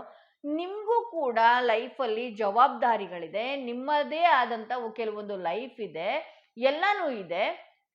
ಹಾಗೆ ನೀವು ನಿಮ್ಮ ಮನಸ್ಸು, ಇಲ್ಲಿ ಪೇಜ್ ಆಫ್ ಕಪ್ಸ್ ಬಂದಿರೋದ್ರಿಂದ ನಿಮ್ಮ ಮನಸ್ಸು ತುಂಬಾನೇ ಕಂಟ್ರೋಲ್ಗೆ ಸಿಗದೆ ಇರುವ ರೀತಿ ಕೆಲವೊಂದು ಸಲ 8 ಆಫ್ ಸ್ವಾರ್ಡ್ಸ್ ಬಂದಿರೋದ್ರಿಂದ ಬರೀ ನೆಗೆಟಿವ್ ಎನರ್ಜಿ, ನೆಗೆಟಿವ್ ಥಾಟ್ಸ್ಗಳು ನಿಮ್ಮ ತಲೆಯಲ್ಲಿ ಓಡ್ತಾನೆ ಇರುತ್ತೆ. ಓವರ್ ಥಿಂಕ್ ಮಾಡೋದು, ಇಲ್ಲಿ ಆ ವ್ಯಕ್ತಿ ಏನೋ ಒಂದು ಮಾತು ಹೇಳಿ ಇದು ಮಾಡುವಂಥದ್ದು, ನಿಮ್ಮ ಪಾಸ್ಟ್ ವಿಚಾರನ ನೀವು ತುಂಬ. ನನಗೆ ಈ ರೀಡಿಂಗ್ ನಾನು ನೋಡಿದಾಗ ಇಲ್ಲಿ ನೋಡಿ, ಇಲ್ಲಿ ಐ ಪ್ರಿಸ್ಟಸ್ ಇದೆ, 9 ಆಫ್ ಕಪ್ಸ್ ಇದೆ, ಟೆಂಪರೆನ್ಸ್ ಇದೆ. ಇಲ್ಲಿ ಏನಾಗ್ತಿದೆ ಅಂತ ಹೇಳಿದ್ರೆ ಯಾವುದೋ ಒಂದು ಪಾಸ್ಟ್ ಲೈಫಲ್ಲಿ ನಡೆದಂಥ ಇನ್ಸಿಡೆಂಟ್ನ ಮೆಲುಕು ಹಾಕೋದು ಕುತ್ಕೊಂಡು, ಅಯ್ಯೋ ನನಗೆ ಆ ಟೈಮಲ್ಲಿ ಅವಾಗ ಮೋಸ ಆಗ್ಬಿಟ್ಟಿತ್ತು, ಈಗೂ ಕೂಡ ಅದೇ ಆಗ್ಬಿಡತ್ತಾ, ನನಗೆ ಇವ್ರು ಯಾಕೆ ನನ್ನಿಂದ ದೂರ, ಅನುಮಾನ ಬಿಕಾಸ್ ಆಫ್ ನಿಮ್ಮ ಚೈಲ್ಡ್ಹುಡ್ ಟ್ರಾಮಾ ಏನಾದರೂ ಇರಬಹುದು ಅಂದ್ಕೊಳ್ತೀನಿ ನಾನು. ಚೈಲ್ಡ್ಹುಡ್ ಟ್ರಾಮಾನೋ ಅಥವಾ ಪಾಸ್ಟ್ ಲೈಫ್ ಏನೋ ಒಂದು ಟ್ರಾಮಾನೋ, ಇದು ಯಾವುದೋ ಒಂದು ಕೈ ತಪ್ಪು ಹೋಗಿದ್ದು. ಏಕೆಂದರೆ ಪೇಜ್ ಆಫ್ ಕಪ್ಸ್ ಬಂದಿರೋದ್ರಿಂದ ಈ ಹಿಂದೆ ನಿಮ್ಮನ್ನ ನಂಬಿಸಿ ಮೋಸ ಮಾಡಿದಂಥವ್ರಾಗಿರ್ಬೋದು, ಅಥವಾ ನಿಮಗೆ ಒಂದು ಒಳ್ಳೆಯ ಲೈಫು ಸಿಗುತ್ತೆ ಅನ್ನುವ ಹೋಪ್ ಇಟ್ಕೊಂಡು ಹೋದಾಗ ಅಲ್ಲಿ ನಿರಾಶೆಯಿಂದ ನಿಮ್ಮ ನಿರೀಕ್ಷೆಗೆ ನಿರಾಶೆ ಆಗಿ ವಾಪಸ್ ಬಂದಿದ್ದು ಇರಬಹುದು. ಹಾಗಾಗಿ ಇದರಿಂದನೂ ಕೂಡ ನೀವು ಮಾನಸಿಕವಾಗಿ ತುಂಬಾನೇ ನೊಂದಿದ್ದೀರಿ ಅಂತ ಹೇಳಿ ನಾನು ನೋಡಬಹುದು.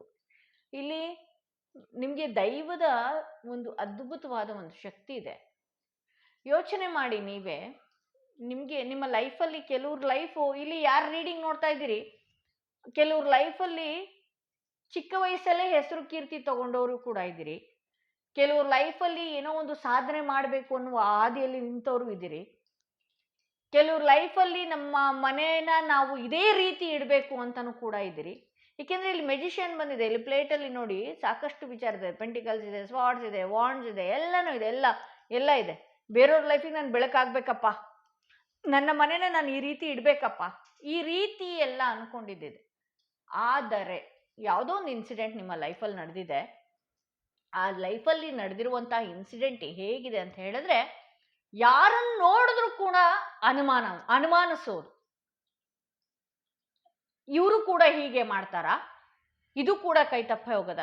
ಹೊಸ ಲೈಫ್ ರೀ, ಹೊಸ ಲೈಫು, ಹೊಸ ಚೆನ್ನಾಗಿದೆ. ಅವರು ಲೈಫಲ್ಲಿ ವ್ಯಕ್ತಿನ ಏನು ಆ ಉದ್ದೇಶ ಏನು ಅನ್ನೋದಕ್ಕಿಂತ ನಿಮ್ಮ ಉದ್ದೇಶಗಳೇ ಇಲ್ಲಿ ಜಾಸ್ತಿ ಬಂದಿದೆ ನನಗೆ. ಆ ವ್ಯಕ್ತಿ ಕೆಲಸ ಮಾಡಬೇಕು, ಒಂದು ಒಳ್ಳೆ ಗೋಲ್ ರೀಚ್ ಆಗಬೇಕು, ನನ್ನ ಲೈಫಲ್ಲಿ ಹೀಗೆ ಇರಬೇಕು, ಈ ಥರನೇ ಇರಬೇಕು, ಅದು ಇವರು ಚೆನ್ನಾಗಿ ನೋಡ್ಕೊಂಡು ಹೋಗ್ತಾ ಇದ್ದಾರೆ. ಇಲ್ಲಿ ಮನಸ್ಸಲ್ಲಿ ತಳಮಳ ಹೆಂಗೆ ಅಂತ ಹೇಳಿದ್ರೆ, ಈಗಿದ್ದಿದ್ದು ಮೈಂಡ್ ಸೆಟ್ ಇನ್ನೊಂದು 10 ನಿಮಿಷಕ್ಕೆ ಇರೋದಿಲ್ಲ. ಅವ್ರು ಮೋಸ ಮಾಡ್ತಾ ಇದ್ದಾರೆ ನನಗೆ, ಸ್ಟಾಪ್ ನೋಡಿ ಇಲ್ಲಿ ಕೆಳಗಡೆನೆ ಕೊಟ್ಟಿದ್ದಾರೆ, stop over thinking it and just do it. ತುಂಬ ಏನೋ ಒಂದು ಚಿಕ್ಕ ಇನ್ಸಿಡೆಂಟ್ ನಡೆದು ಬಿಡುತ್ತೆ, ಅಥವಾ ಆ ವ್ಯಕ್ತಿಯಿಂದ ನಿಮ್ಗೆ ಏನೋ ಒಂದು ಕೋಪದಲ್ಲಿ ಮಾತಾಡುವಂಥದ್ದು. ಆ ವ್ಯಕ್ತಿನೂ ಕೂಡ ಸ್ವಲ್ಪ ಚಂಚಲ ಮನಸ್ಸಾಗಿರೋದ್ರಿಂದ ಅವ್ರು ನನ್ನ ಕೈ ಬಿಟ್ಟು ಹೋಗ್ಬಿಟ್ರು, ಅವರಿಂದ ಏನೋ ಒಂದು ತಪ್ಪಾಗ್ಬಿಡತ್ತೆ, ಅವರಿಂದ ಕೂಡ ನನಗೆ ಮೋಸ ಆಗಿಬಿಡತ್ತೆ, ಅವರಿಂದನೂ ಅವರು ಯಾವುದೋ ಒಂದು ಫೋನ್ ಕಾಲೇ ನಿಮಗೆ ಬರಲಿಲ್ಲ, ಓವರ್ ಥಿಂಕ್ ಮಾಡೋದು. ಇನ್ನೇನು ಮುಗ್ದೇ ಹೋಯ್ತು, ಪ್ರಪಂಚನೇ ಮುಗ್ದೋಯ್ತು, ಪ್ರಪಂಚಕ್ಕೆ ಬಂದಿದ್ದೇ ನೀವು ಆ ವ್ಯಕ್ತಿಗೋಸ್ಕರ. ಆ ವ್ಯಕ್ತಿ ಇವತ್ತು ಒಂದು ದಿನ ನಿಮ್ಮ ಕೈಗೆ ಸಿಗ್ಲಿಲ್ವೋ ಅಥವಾ ಮಾತಾಡ್ಲಿಲ್ವೋ, ಮುಗ್ದೇ ಹೋಯ್ತು ಅನ್ನುವ ರೀತಿಯಲ್ಲಿ ಓವರ್ ಥಿಂಕ್ ಮಾಡುವಂಥದ್ದು. ಇಲ್ಲಿ ಟೆಂಪರೆನ್ಸ್ ಬಂದಿದೆ. ಲೈಫಲ್ಲಿ ಈ ವ್ಯಕ್ತಿಯ ಉದ್ದೇಶ ಏನಿದೆಯಲ್ವಾ, ಯಾವುದೋ ಒಂದು ಕಮಿಟ್ಮೆಂಟ್ ಕೊಡೋದಕ್ಕೆ ಅವರು ರೆಡಿ ಇಲ್ಲ. ಬಟ್ ವ್ಯಕ್ತಿ ಒಳ್ಳೆಯವರು, ನೀವು ಅನ್ಕೊಂಡಿರೋ ರೀತಿ ಅವರು ಕಮಿಟ್ಮೆಂಟ್ ಕೊಡೋದಕ್ಕೆ ಆ ವ್ಯಕ್ತಿಗೆ ಇನ್ನೂ ರೆಡಿ ಆಗಿಲ್ಲ. ಅವ್ರ ಲೈಫಲ್ಲಿ ಒಂದು ಲಿಮಿಟ್ ಲಿಮಿಟ್ ಇದೆ, ಆ ಲಿಮಿಟ್ನ ಕ್ರಾಸ್ ಮಾಡಲ್ಲ ಅವರು. ಈ ಸಂಬಂಧಗಳಲ್ಲಾಗಿರ್ಬಹುದು, ನಿಮ್ಮ ಪ್ರೀತಿ ವಿಚಾರದಲ್ಲಾಗಿರಬಹುದು, ನಿಮ್ಮ ವ್ಯವಹಾರದಲ್ಲಾಗಿರಬಹುದು, ಲಿಮಿಟ್ ಇರುತ್ತೆ. ಬಟ್ ಬಾಯ್ಬಿಟ್ಟು ಹೇಳೋದಿಲ್ಲ. ಆ ವ್ಯಕ್ತಿಯ ಉದ್ದೇಶ ಏನು, ಆ ವ್ಯಕ್ತಿ ಏನು ಅನ್ಕೊಂಡಿದ್ದಾರೆ ಹೇಳೋದಿಲ್ಲ. ಯಾಕೆಂದ್ರೆ ನಿಮ್ಮ ನೀವು ತುಂಬ ಓವರ್ ಥಿಂಕ್ ಮಾಡೋರು ಅನ್ನೋದು ಆ ವ್ಯಕ್ತಿಗೆ ಗೊತ್ತಾಗಿದೆ. ಸೊ ನಾನು ನನ್ನ ಡೆಸ್ಟಿನಿಯಲ್ಲಿ ನಾನು ಹಿಂಗೆ ತಗೊಳ್ಬೇಕು ಅಂದ್ಕೊಂಡಿದ್ದೀನಿ, ಈ ಸಂಬಂಧನ ಇದೇ ರೀತಿ ತಗೊಂಡು ಹೋಗ್ಬೇಕು ಅಂದ್ಕೊಂಡಿದ್ದೀನಿ, ಇದೇ ಮಾಡಬೇಕು ಅಂದ್ಕೊಂಡಿದ್ದೀನಿ, ನಾನು ಇರೋದೇ ಹೀಗೆ. ಅದ್ಯಾವುದು ಆ ವ್ಯಕ್ತಿ ಓಪನ್ ಅಪ್ ಆಗದೆ ಅವ್ರ ಕೆಲಸನ ಅವ್ರು ಆರಾಮಾಗಿ ಮಾಡ್ಕೊಂಡು ಹೋಗ್ತಾ ಇದ್ದಾರೆ. ಅದರಿಂದನೂ ಕೂಡ ನೀವು ಎಮೋಷನ್ಸ್ಗೆ ಒಳಗಾಗ್ತಾ ಇದ್ದೀರಿ. ಇದೆಲ್ಲ ಏನಾಗ್ತಾ ಇದೆ, ಆ ವ್ಯಕ್ತಿ ಟೈಮ್ ಕೊಡದೆ ಇರೋದು, ಆ ವ್ಯಕ್ತಿ ಅವ್ರ ಜವಾಬ್ದಾರಿ ಅವ್ರನ್ನ ನೋಡ್ಕೊಂಡು ಹೋಗೋದು. ಅವರು ನಿಮಗೂ ಕೂಡ ಜವಾಬ್ದಾರಿಗಳಿದೆ, ಬಟ್ ನೀವು ಅದನ್ನು ಮರ್ತು ಹೋಗ್ತಾ ಇದ್ದೀರಿ. ಯಾಕೆ ಮರಿತಾ ಇದ್ದೀರಿ? ಅವ್ರು ಎಷ್ಟು ಚೆನ್ನಾಗಿ ನೋಡಿ, ಅವ್ರ ಪರ್ಸ್ನಲ್ ಲೈಫಿಗೆ ಅವ್ರು ಎಷ್ಟು ಚೆನ್ನಾಗಿ ಯೋಚನೆ ಮಾಡ್ತಾರೆ, ಅವ್ರು ಎಷ್ಟು ಚೆನ್ನಾಗಿ ಅವ್ರ ಬಗ್ಗೆ ಅವ್ರು ಕೇರ್ ಮಾಡ್ತಾರೆ, ಅವ್ರ ಗೋಲ್ ಬಗ್ಗೆ ಅವ್ರು ಯೋಚನೆ ಮಾಡ್ತಾರೆ. ನೀವೇನು ಮಾಡಿದಿರಿ? ನೀವೇನು ಮಾಡ್ತಾ ಇದ್ದೀರಿ? ನೀವು ಮಾಡ್ತಾ ಇರೋದು ಒಂದೇ, ಓವರ್ ಥಿಂಕ್ ಮಾಡ್ತಾ ಇದ್ದೀರಿ. ಎಲ್ಲನೂ ಚೆನ್ನಾಗಿದೆ ನಿಮ್ಮ ಲೈಫಲ್ಲಿ, ಎಲ್ಲನೂ ಇದೆ, ಎಲ್ಲನೂ ಚೆನ್ನಾಗಿದೆ, ಎಲ್ಲದಕ್ಕೂ ಇದಿದೆ. ಬಟ್ ನೀವು ಕೂಡ ರೆಡಿ ಆಗಬೇಕಷ್ಟೆ, ಅದನ್ನು ಎಕ್ಸೆಪ್ಟ್ ಮಾಡ್ಕೊಳ್ಳೋದಕ್ಕೆ ರೆಡಿ ಆಗಬೇಕು.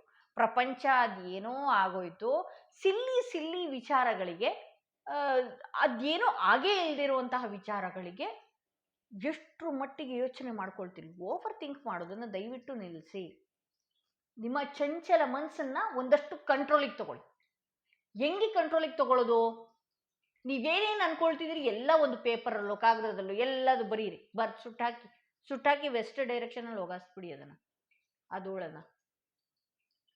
ಥಿಂಕ್ ಮಾಡಿ ಮಾಡಿ ಮಾಡಿ ಮಾಡಿ ಆ ಓವರ್ ಥಿಂಕಿಗೆ ಇನ್ನೊಂದು ಓವರ್ ಥಿಂಕ್ ಮಾಡ್ಕೊಳ್ತೀರಿ. ಅಲ್ಲಿ ನಿಮ್ಮ ದಿನ ವೇಸ್ಟು, ನಿಮ್ಮ ಕೆಲಸ ವೇಸ್ಟು, ನಿಮ್ಮ ಜವಾಬ್ದಾರಿ ವೇಸ್ಟು, ಆ ತಿಂಗಳುಗಳ ವೇಸ್ಟು, ಆರೋಗ್ಯ ವೇಸ್ಟು, ಊಟ ವೇಸ್ಟು, ಎಲ್ಲ ವೇಸ್ಟ್. ಓಕೆ. ನೀವು ಆದಷ್ಟು ಇಲ್ಲಿ 9 ಆಫ್ ಕಪ್ಸ್ ಬಂದಿರೋದ್ರಿಂದ ಯಾವಾಗಲೂ ಒಂದು ಗ್ರ್ಯಾಟಿಟ್ಯೂಡ್ ಭಾವದಲ್ಲಿ ಇರಬೇಕಾಗತ್ತೆ. ಈ ವ್ಯಕ್ತಿ ಒಟ್ಟಿಗೆ ನೀವು ಈ ರೀತಿ ಇದು ನೋಡಿ, ನೀವು ಈಗಿದ್ದಕ್ಕೆ ತುಂಬ ಥ್ಯಾಂಕ್ಸ್, ನನಗೆ ಸಪೋರ್ಟಿವ್ ಆಗಿದ್ದಕ್ಕೆ ತುಂಬ ಥ್ಯಾಂಕ್ಸ್, ನೀವು ಹೇಳ್ತಾ ಇರೋದಕ್ಕೆ ತುಂಬ ಥ್ಯಾಂಕ್ಸ್. ಒಂದು ಒಳ್ಳೆಯ ಎಮೋಷನ್ಸ್ನ ನೀವು ತೆಗೆದು ಹಾಕಿ ಆ ವ್ಯಕ್ತಿಯ ಒಳ್ಳೆ ಗುಣಗಳನ್ನು ನೀವು ಮಾತಾಡಿ. ಯಾಕೆ ನೀವು ಹಳೆ ವಿಚಾರನ ತೆಗೆದು ಹೇಳಿದ್ದೀರಿ, ಅಥವಾ ಆ ವ್ಯಕ್ತಿ ಹೌದು ಈ ಪಾಸ್ಟಲ್ಲಿ ನಿಮ್ಮ ಮನಸ್ಸಿಗೆ ಏನೋ ನೋವು ಮಾಡಿದಾರೋ, ಅಥವಾ ಆ ವ್ಯಕ್ತಿಯ ಪಾಸ್ಟ್ ಏನೋ ಒಂದಿದೆಯೋ, ಏನೋ ಒಂದಿದೆ, ಹಳೇದೇನೋ ಒಂದು ನಡೆದಿದೆ, ಓಕೆನಾ? ಅದನ್ನೇ ಯಾಕೆ ಆ ವ್ಯಕ್ತಿ ಸರಿ ಇದ್ರೂ, ಆ ವ್ಯಕ್ತಿ ಬ್ಯುಸಿ ಇದ್ರೂ ಅದನ್ನೇ ತೆಗೆದು ಮತ್ತಿದಕ್ಕೆ ಜೋಡಿಸಿ ಮತ್ತೆ ಯಾಕೆ ಯೋಚನೆ ಮಾಡ್ತೀರಿ? ನೀವು ಆ ವ್ಯಕ್ತಿ ಒಟ್ಟಿಗೆ ಚೆನ್ನಾಗಿ ಮಾತಾಡಿ ನೋಡಿ, ಅವ್ರು ಯಾವ ರೀತಿ ಇರ್ತಾರೆ ಅಂತ ನಿಮಗೆ ಗೊತ್ತಾಗತ್ತೆ. ನೀವು ಇದನ್ನ ಹೇಳಿ ಅವ್ರಿಗೆ, ಇರೋ ರೀತಿ ನಂಗೆ ಇಷ್ಟ, ಅಥವಾ ನೀವಿಲ್ಲದೆ ಇದ್ದಿದ್ರೆ ಈ ಥರ ಆಗ್ತಾ ಇರಲಿಲ್ಲ, ನೀವು ನನ್ನನ್ನು ಈ ರೀತಿ ನೋಡ್ಕೊಂಡಿದ್ದಕ್ಕೆ ತುಂಬ ಥ್ಯಾಂಕ್ಸ್. ಗ್ರ್ಯಾಟಿಟ್ಯೂಡ್ ಭಾವ ಯಾವಾಗಲೂ ಬೆಳೆಸ್ಕೊಳ್ಳಿ. ನೀವಿರೋದಕ್ಕೆ ನಿಮ್ಮಿಂದನೇ ಎಲ್ಲ, ನೀವಿರೋದಕ್ಕೆ ಆಗಿದ್ದು. ಆಗ ಆ ವ್ಯಕ್ತಿ ಯಾವ ರೀತಿ ಆಗ್ತಾರೆ ಅಂತ ಹೇಳಿದ್ರೆ ನೀವು ನಂಬೋದಕ್ಕೆ ಆಗೋದಿಲ್ಲ. ಅವರ ಪ್ರತಿಯೊಂದು ವಿಚಾರಗಳನ್ನ ನಿಮ್ಮ ಹತ್ರ ಮೆಲ್ಕ್ ಹಾಕೋದಕ್ಕೆ, ಹೇಳೋದಕ್ಕೆ ಶುರು ಮಾಡ್ಕೊಳ್ತಾರೆ ಅವರು. ನೀವು ಯಾವಾಗಲೂ ಅಷ್ಟೇ, ಆ ವ್ಯಕ್ತಿ ಅಂತಾನೆ ಅಲ್ಲ, ಆ ವ್ಯಕ್ತಿಯ ಉದ್ದೇಶ ಏನಾದರೂ ನಾನು ನೋಡೋದಕ್ಕೆ ಅಂತ ಹೋದ್ರೆ, ಇಲ್ಲಿ ಹೈಪ್ರಿಸ್ಟಸ್ ಬರ್ತಾ ಇರೋದ್ರಿಂದ ಆ ವ್ಯಕ್ತಿಯ ಮನಸ್ಸಿನಲ್ಲಿ ಸಾಕಷ್ಟು ವಿಚಾರಗಳಿದೆ, ಸಾಕಷ್ಟು ನೋವಿದೆ, ಸಾಕಷ್ಟು ವಿಚಾರಗಳಿದೆ, ಸಾಕಷ್ಟು ಎಮೋಷನ್ಸ್ ಇದೆ, ಸಾಕಷ್ಟು ಕೆಲಸಗಳಿದೆ, ಸಾಕಷ್ಟು ಜವಾಬ್ದಾರಿಗಳಿದೆ, ಎಲ್ಲ ತುಂಬಾನೇ ಇದೆ. ಬಟ್ ಆದರೆ ನೀವು ಏನು ಈ ವ್ಯಕ್ತಿಯ ವಿಚಾರವಾಗಿ ನೆಗೆಟಿವ್ ಥಿಂಕ್ ಮಾಡ್ತಿದ್ದೀರಿ, ಅಲ್ಲ. ಅವರು ಕೆಲವೊಂದು ವಿಚಾರಗಳನ್ನು ನಿಮ್ಮಿಂದ ಓಪನ್ ಅಪ್ ಆಗ್ತಾ ಇಲ್ಲ, ಇದನ್ನು ನಾನು ನಂಬಬಹುದು. ಓಪನ್ ಅಪ್ ಆಗೋದಕ್ಕೆ ಆಗ್ತಾ ಇಲ್ಲ ಅವ್ರ ಕೈಯಲ್ಲಿ. ಅವರು ಈಗಂತ ಅಲ್ಲ, ಅವ್ರು ಇರೋ ಕ್ಯಾರೆಕ್ಟರ್ ಆಗಿದೆ ಅನ್ಸುತ್ತೆ. ಯಾಕೆ ಅಂತ ಹೇಳಿದ್ರೆ ಇಲ್ಲಿ ಔಟ್ಕಮ್ಗಳು ನೋಡಿ, ಕಿಂಗ್ ಆಫ್ ಪೆಂಟಿಕಲ್ಸ್ ಬಂದಿದೆ, ದಿ ಹೈಪ್ರಿಸ್ಟಸ್ ಬಂದಿದೆ. ನಿಮ್ಮ ಮನೆಯಲ್ಲೇ ಒಬ್ಬ ಜವಾಬ್ದಾರಿ ಇರುವಂತಹ ವ್ಯಕ್ತಿನ ಒಂದ್ಸಲ ನೀವು ಕಣ್ ತೆರೆದು ನೋಡಿ. ಎಲ್ಲಾ ವಿಚಾರನೂ ಶೇರ್ ಮಾಡ್ತಾ ಇರ್ತಾರ ಅವ್ರು ಏನ್ ಮಾಡ್ಬೇಕು, ಯಾರು ಬೇಡ ರೀ, ನಮ್ಮ ತಂದೆನೆ ನಾವು ನೋಡ್ಕೊಳ್ಳಿ. ನಮ್ಗೆ ಹೇಳಿ ಮಾಡ್ತಾರ ಅವರೆಲ್ಲ. ನಾನು ನಿನ್ನ ಜೀವನಕ್ಕೆ ಇದು ಮಾಡಬೇಕು ಅನ್ಕೊಂಡಿದ್ದೆ, ಈ ಸ್ಕೂಲಿಗೆ ಸೇರಿಸ್ಬೇಕು ಅನ್ಕೊಂಡಿದ್ದೆ, ಇದಕ್ಕೆ ಸೇರಿಸ್ಬೇಕು ಅನ್ಕೊಂಡಿದ್ದೆ, ಹೀಗೆ ಮಾಡಬೇಕು ಅನ್ಕೊಂಡು ಅವರೆಲ್ಲ ಹೇಳಿ ಮಾಡ್ತಾರೆ, ಇಲ್ಲ ಅಲ್ವಾ? ಅದೇ ಕ್ಯಾರೆಕ್ಟರ್ ಇರುವಂತಹ ಗುಣ ಇರುವಂತಹ ವ್ಯಕ್ತಿ ಇವರು. ನಿಮ್ಮನ್ನು ಮೋಸ ಮಾಡಬೇಕು ಅನ್ನೋದು ಯಾವುದೇ ಉದ್ದೇಶ ಈ ವ್ಯಕ್ತಿಯ ಲೈಫಲ್ಲಿ, ಈ ವ್ಯಕ್ತಿಯ ಮನಸ್ಸಿನಲ್ಲಿ ಇಲ್ಲ. ಅವ್ರು ಇರೋ ರೀತಿಯಲ್ಲಿ ನಿಮ್ಗಿರುವಂತಹ ಯಾವುದೋ ಒಂದು ಪಾಸ್ಟ್ ಯೋಚನೆಯಲ್ಲಿ ಓವರ್ ಥಿಂಕ್ ಮಾಡಿಕೊಂಡು ನಿಮ್ಮ ಮನಸ್ಸಿಗೆ ನೀವೇ ನೋವು ಮಾಡ್ಕೊಳ್ತಾ ಇದ್ದೀರಿ. ಇದು ತುಂಬಾ ತಪ್ಪಿದೆ, ಆಯ್ತಾ? ತುಂಬಾನೇ ತಪ್ಪು ಮಾಡ್ತಾ ಇದ್ದೀರಿ ನೀವು. ಇಲ್ಲಿ ಹೈಪ್ರಿಸ್ಟಸ್ ಬಂದಿರೋದ್ರಿಂದ ನೀವೇನಾದ್ರೂ ಇಲ್ಲಿ 9 ಆಫ್ ಕಪ್ ತುಂಬಾನೇ ಗ್ರ್ಯಾಟಿಟ್ಯೂಡ್ ಭಾವದಿಂದ ಆ ವ್ಯಕ್ತಿ ಜೊತೆಗಿದ್ರೆ, ನೀವು ಹೇಳ್ತಾ ಇರೋದು ಒಳ್ಳೇದಕ್ಕೆ, ನೀವಿರೋ ರೀತಿ ಚೆನ್ನಾಗಿದೆ, ನಿಮ್ಮ ಡ್ರೆಸ್ ಸೆನ್ಸ್ ಚೆನ್ನಾಗಿದೆ, ಅಥವಾ ನಿಮ್ಮ ಗುಣಗಳು ನನಗೆ ಇಷ್ಟ ಆಯಿತು, ಈ ರೀತಿ ಹೇಳಿದಾಗ ಅವ್ರು ಓಪನ್ ಅಪ್ ಆಗ್ತಾರೆ, ಖಂಡಿತವಾಗ್ಲೂ ಓಪನ್ ಅಪ್ ಆಗ್ತಾರೆ. ಅದನ್ನ ಬಿಟ್ಟು ನೀವು ಈ ಟೈಮಲ್ಲಿ ಫೋನ್ ಮಾಡಲಿಲ್ಲ, ನೆನ್ನೆ ನನ್ನ ಎಕ್ಸ್ಪೆಕ್ಟೇಷನ್ ಇದಿತ್ತು, ನೆನ್ನೆ ನಾನು ಎಕ್ಸ್ಪೆಕ್ಟೇಷನ್ ಇದು ಮಾಡಿದೆ, ನೀವು ಅಲ್ಲಿ ಯಾಕೆ ಹೋದ್ರಿ, ನೀವು ಇಲ್ಲಿ ಯಾಕೆ ಬಂದ್ರಿ, ಯಾರಾದರೂ ಮಾತಾಡಬೇಕು ಅಂತ ಅನ್ಸತ್ತೇನ್ರಿ? ಓಡೋಗ್ಬೇಕು ಅಲ್ಲಿಂದ ಅನ್ಸುತ್ತೆ ಅಲ್ವಾ? ಇದನ್ನ ಹೇಳಿ ನೋಡಿ. ಹೌದು, ನೀವು ಹೇಳಿದ್ದೇ ಒಳ್ಳೇದು. ಅವ್ರು ಏನಾದರೂ ಮಾಡಿದ್ರೆ ಅದು ನಿಮಗೆ ಗೊತ್ತಿರಲಿ, ತಪ್ಪು ಮಾಡ್ತಾ ಇದ್ದಾರೆ ಇವರು ಅಂತಾನೆ ಗೊತ್ತಿರಲಿ. ಹೌದು, ನಾನು ನಂಬಿದ್ದೀನಿ ನಿಮ್ಮನ್ನು, ನೀವು ತಪ್ಪು ಮಾಡಿಲ್ಲ, ನೀವು ಮಾಡ್ತಿರೋ ಕೆಲಸ ಸರಿ ಇದೆ. ಯಾವಾಗ ನಾವು ಆ ವ್ಯಕ್ತಿಯ ವಿಚಾರವಾಗಿ ಆ ವ್ಯಕ್ತಿ ಹತ್ರ ಕೆಲವೊಂದು ವಿಚಾರಗಳನ್ನು ಕೇಳುವಂಥದ್ದು, ಅವ್ರ ಮನಸ್ಸಿನಲ್ಲಿ ಆಗಿರುವಂತಹ ನೋವುಗಳನ್ನು ಕೇಳುವಂಥದ್ದು, ಅಥವಾ ಅವ್ರ ಬಗ್ಗೆ ಒಂದಷ್ಟು ಕೇರಿಂಗ್ ರೀತಿ ಇರುವಂಥದ್ದು, ನಾಟಕೀಯವಾಗಲ್ಲ, ರಿಯಲ್ ಆಗಿರಿ. ಯೂನಿವರ್ಸ್ ರಿಯಲ್ ಆಗಿ ಅವಾಗ ನಿಮಗೆ ಕೊಡುತ್ತೆ. ಸೊ ಈ ರೀತಿ ಎಲ್ಲ ಮಾಡಿಕೊಂಡಾಗ ಆ ವ್ಯಕ್ತಿ ಒಂದಷ್ಟು ನಿಮ್ಮ ಹತ್ರ ಓಪನ್ ಅಪ್ ಆಗ್ತಾರೆ. ಆಗ ನಿಮಗೂ ಕೂಡ ಒಂದಷ್ಟು ಸಮಾಧಾನ ಸಿಗತ್ತೆ. ಅದನ್ನ ಬಿಟ್ಟು ಪ್ರಶ್ನೆಗಳ ಮೇಲೆ ಪ್ರಶ್ನೆ, ನೀವು ಓವರ್ ಥಿಂಕ್ ಮಾಡಿದ್ದನ್ನೇ ಅವ್ರ ಮುಂದೆ ಇಡುವಂಥದ್ದು, ಈ ರೀತಿ ಎಲ್ಲ ಮಾಡ್ಕೊಂಡು ಹೋದಾಗ ಆ ವ್ಯಕ್ತಿಗೆ ಇರಬೇಕು ಅನ್ಸಲ್ಲ, ಓಡೋಗ್ಬೇಕು ಅಂತ ಅನ್ಸುತ್ತೆ. ಐ ಪ್ರಿಸ್ಟೆಸ್ ಇರೋದ್ರಿಂದ ಈ ವ್ಯಕ್ತಿಗೆ ತುಂಬಾನೇ ಜವಾಬ್ದಾರಿ ಇದೆ, ನಿಮ್ಮ ಮೇಲೂ ಕೂಡ ಒಳ್ಳೆಯ ಫೀಲಿಂಗ್ಸ್ ಇದೆ, ನಿಮ್ಮ ಮೇಲೂ ಕೂಡ ಒಂದು ಒಳ್ಳೆಯ ವ್ಯಕ್ತಿ ನೀವು ಅನ್ನೋದು ಗೊತ್ತಿದೆ. ನೀವು ಮಾಡ್ಕೊಳ್ಳುವಂಥ ಓವರ್ ಥಿಂಕ್ ಬಗ್ಗೆನೂ ಆ ವ್ಯಕ್ತಿಗೆ ಒಂದು ಸೆನ್ಸ್ ಇದೆ. ಅಂದರೆ ಏನೇ ಇರಲಿ, ನೀವು ಈ ವ್ಯಕ್ತಿನ ಕಣ್ಣು ಮುಚ್ಕೊಂಡು ನಂಬಬಹುದು, ಈ ವ್ಯಕ್ತಿನ ಆರಾಮಾಗಿ ನಂಬೋದು, ಕಣ್ಣು ಮುಚ್ಕೊಂಡು ನಂಬಬಹುದು. ಹಾಗೆ ಈ ವ್ಯಕ್ತಿ ಏನೇ ಮಾಡಿದ್ರು ಅವ್ರಿಗೆ ಆದಂತಹ ಕೆಲವು ಜವಾಬ್ದಾರಿಗಳಿದೆ ಅಂತ ಹೇಳಿ ತೋರಿಸ್ತಾ ಇದೆ. ಇಲ್ಲಿ ಟೀ ಲೀಫ್ ಮೆಸೇಜ್ ಏನು ಬಂದಿದೆ ನೋಡೋಣ. ಓಕೆ, ಟೀ ಲೀಫ್ ಯೂನಿವರ್ಸ್ ಕಡೆಯಿಂದ ಏನು ಮೆಸೇಜ್ ಬಂದಿದೆ? ಆ್ಯಂಟ್ ಬರ್ತಿದೆ, ವರ್ಕ್ ಅಚೀವ್ಮೆಂಟ್ ಸಕ್ಸಸ್. ದಯವಿಟ್ಟು ನಿಮ್ಮ ಕೆಲಸದ ಕಡೆ ಗಮನ ಕೊಡಿ. ನೋಡಿ, ನೀವು ಕೆಲವು ವ್ಯಕ್ತಿಗಳ ಬಗ್ಗೆ ಯಾರ ಬಗ್ಗೆ ಯೋಚನೆ ಮಾಡ್ತಿದ್ದೀರಲ್ಲ, ಆ ವ್ಯಕ್ತಿಗಳು ಅವ್ರವ್ರ ಜೀವನದಲ್ಲಿ ತುಂಬ ಚೆನ್ನಾಗಿದ್ದಾರೆ. ನೀವು ಒಂದ್ಸಲ ಕುತ್ಕೊಂಡು ಯೋಚನೆ ಮಾಡಿ, ನೀವು ನಿಮ್ಮ ವರ್ಕ್ ಕಡೆ, ನಿಮ್ಮ ಅಚೀವ್ಮೆಂಟ್ಸ್ಗಳ ಬಗ್ಗೆ, ನಿಮ್ಮ ಸಕ್ಸಸ್ ಕಡೆ ಬಗ್ಗೆ ನೀವು ಗಮನ ಕೊಡಬೇಕಾಗತ್ತೆ. ಏಕೆಂದರೆ ನೀವು ಒಂದು ಒಳ್ಳೆಯ ಸ್ಥಾನಕ್ಕೆ ಹೋಗುವಂತಹ ವ್ಯಕ್ತಿ ಈಗಿಂದನೇ ಸರಿ ಮಾಡ್ಕೊಳ್ಬೇಕಾಗತ್ತೆ. ಆರೋ ಬರ್ತಿದೆ, you are on the right path regarding some aspect of your life. Okay, ನೀವು ಒಂದು ಸರಿಯಾದ ದಾರಿಯಲ್ಲಿ ಹೋಗ್ತಾ ಇದ್ದೀರಿ. ಓಕೆ, ನೀವು ಏನು ಸರಿಯಾದ ದಾರಿಯಲ್ಲಿ ಹೋಗ್ತಾ ಇದ್ದೀರಿ ಅದನ್ನ ಇನ್ನೂ ಕೂಡ ಇಂಪ್ರೂವ್ ಮಾಡ್ಕೊಳ್ಬೇಕಾಗತ್ತೆ. ಹಾಗೆ ಇನ್ನೂ ಯಾವ ರೀತಿ ಹೋಗಬೇಕು ನಾನು ಅನ್ನುವ ಮೈಂಡ್ ಸೆಟ್ನ ನೀವು ಇಟ್ಕೊಳ್ಬೇಕಾಗತ್ತೆ. ಹಾಗೆ ಇಲ್ಲಿ ಕೀ ಬರ್ತಿದೆ, successful outcome to your problems. ಅಂದರೆ ಈಗ ಯಾವುದೇ ಮಾನಸಿಕವಾಗಿ ನೀವು ನೋವು ಅನುಭವಿಸ್ತಾ ಇರ್ಬೋದು, ಏನೇ ಇರಬಹುದು, ಅದು ಒಂದು ಸಕ್ಸಸ್ಫುಲ್ ಆಗಿ ಹೊರಗಡೆ ಬರ್ತೀರಿ, ಆ ನೋವಿಂದ ಹೊರಗಡೆ ಬರ್ತೀರಿ ನೀವು ಅನ್ನೋ ತೋರಿಸ್ತಾ ಇದೆ. ಸದ್ಯಕ್ಕೆ ಈಗ ಏನೇ ನೋವಲ್ಲಿ ನೀವಿದ್ರೂ ಅದಕ್ಕೆ ಒಂದು ಖುಷಿಯ ತಿರುವು ಕೂಡ ನೀವು ಈ ರೀಡಿಂಗಲ್ಲಿ ನೋಡಬಹುದು ಮುಂದೆ ಬರುವ ದಿನಗಳಲ್ಲಿ. ಹಾರ್ಟ್ ಬರ್ತಿದೆ, love, deep affection and caring. ನೀವು ಪ್ರೀತಿಸಿದಂಥ ವ್ಯಕ್ತಿಗಾಗಿರ್ಬೋದು ಅಥವಾ ನಿಮ್ಮನ್ನು ಪ್ರೀತಿಸುವಂತಹ ವ್ಯಕ್ತಿಗೆ ನೀವೊಂದಷ್ಟು ಪ್ರೀತಿಯಿಂದ ಕಾಣುವಂಥದ್ದು, ಇನ್ನಷ್ಟು ಪ್ರೀತಿಯಿಂದ ಕೇಳುವಂಥದ್ದು, ಕೇರ್ ಮಾಡುವಂಥದ್ದು, ಈ ರೀತಿ ಎಲ್ಲ ಮಾಡಿದ್ರೆ ನಾವೇನು ಕೊಟ್ಟಿರ್ತೀವೋ ಅದೇ ನಮಗೆ ಸಿಗತ್ತೆ ಅಲ್ವಾ. ಸೊ ನೀವು ಅವ್ರ ಬಗ್ಗೆ ಒಂದಷ್ಟು ಕೇರ್ ಮಾಡುವಂಥದ್ದು, ಪ್ರೀತಿಯ ಭಾವನೆ, ಇಲ್ಲಿ ಅನುಮಾನಗಳು, ಡೌಟ್ಗಳು ಇದನ್ನೆಲ್ಲ ತೆಗೆದಿಟ್ಟು ನೀವು ಆ ವ್ಯಕ್ತಿ ಒಟ್ಟಿಗೆ ಒಳ್ಳೆಯ ರೀತಿಯಲ್ಲಿ ಮಾತಾಡ್ಕೊಂಡು ಹೋದಾಗ ಅವರು ಕೂಡ ನಿಮ್ಮ ಒಟ್ಟಿಗೆ ಓಪನ್ ಅಪ್ ಆಗ್ತಾರೆ ಅಂತ ಹೇಳ್ಬೋದು. ಸೊ ಇದು ಇವತ್ತಿನ ರೀಡಿಂಗ್ ಆಗಿತ್ತು. ಸೆಕೆಂಡ್ ಕಾರ್ಡ್ ಯಾರು ಚೂಸ್ ಮಾಡಿದರೆ ಅವರ ರೀಡಿಂಗ್ ಆಗಿತ್ತು. ಯಾರೆಲ್ಲ ಫಸ್ಟ್ ಟೈಮ್ ನನ್ನ ವಿಡಿಯೋ ನೋಡ್ತಾ ಇದ್ರಿ ದಯವಿಟ್ಟು ಸಬ್ಸ್ಕ್ರೈಬ್ ಮಾಡೋದನ್ನ ಮರಿಬೇಡಿ. ಯಾರಿಗೆಲ್ಲ individual personal tarot reading session ಬೇಕು ಅನ್ನೋದಾದರೆ ಡಿಸ್ಕ್ರಿಪ್ಷನ್ನಲ್ಲಿ ಕೊಟ್ಟಿರುವಂತಹ ನಂಬರ್ಗೆ ಕಾಲ್ ಮಾಡಿ ಮುಂಚಿತವಾಗಿ ಅಪಾಯಿಂಟ್ಮೆಂಟ್ ತಗೊಳ್ಳಿ ಅಂತ ಹೇಳ್ತಾ ಈ ವಿಡಿಯೋನ ಇಲ್ಲಿಗೆ ಮುಗಿಸ್ತಾ ಇದ್ದೀನಿ.